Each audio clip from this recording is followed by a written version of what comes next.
Namaste everyone. My name is Harshit Godha. I'm pioneering avocado farming in Bhopal, and it's through Israeli technology. That's why it's called Indo Israel Avocado. The reason I chose avocados was because I used to eat avocados daily when I was in the UK, when I was studying at the University of Bath, and it has a lot of health benefits. It has high monounsaturated fats. It increases your testosterone and estrogen balance, and then it also commands a premium in the market, so it has a commercial value.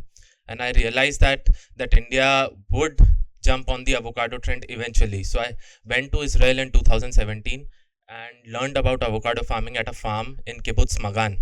And then I came back to India, started my nursery and orchard in 2021. I'll begin with climatic requirements of avocado. So the common consensus was that avocado can't grow in heat, right?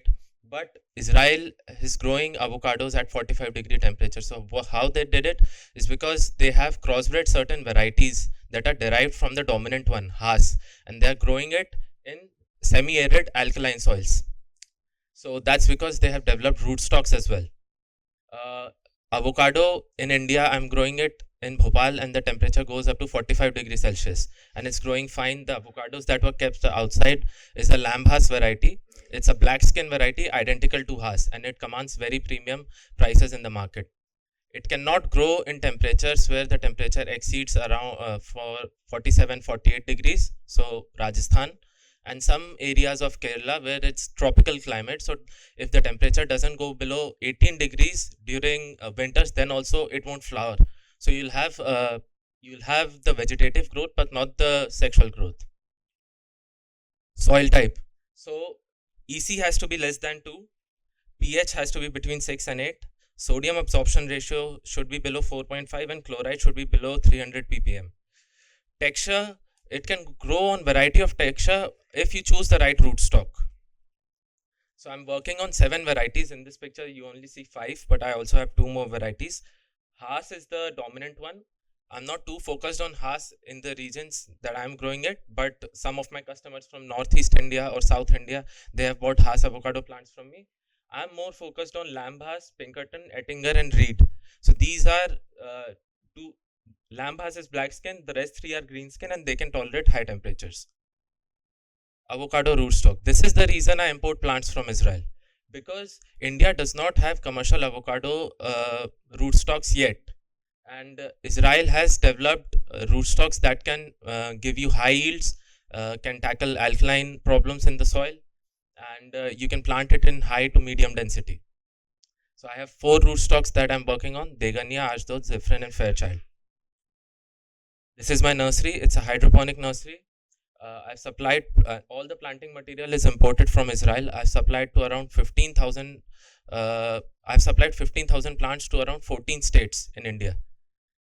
I supply 1.5-year-old plants, 3 to 4 feet height, with a thick shoot and a developed root system. These are my orchard. So this is not AI generated. This is actual picture of the orchard. The spacing is 3.5 meter between the tree and 7 meter row to row. With that calculation, you can get 170 plants per acre in a monoculture orchard. Ideally, you should put 2 drip lines per tree, weed mat, and when you're planting, a basal dose of biochar with controlled release fertilizer is better than farmyard manure.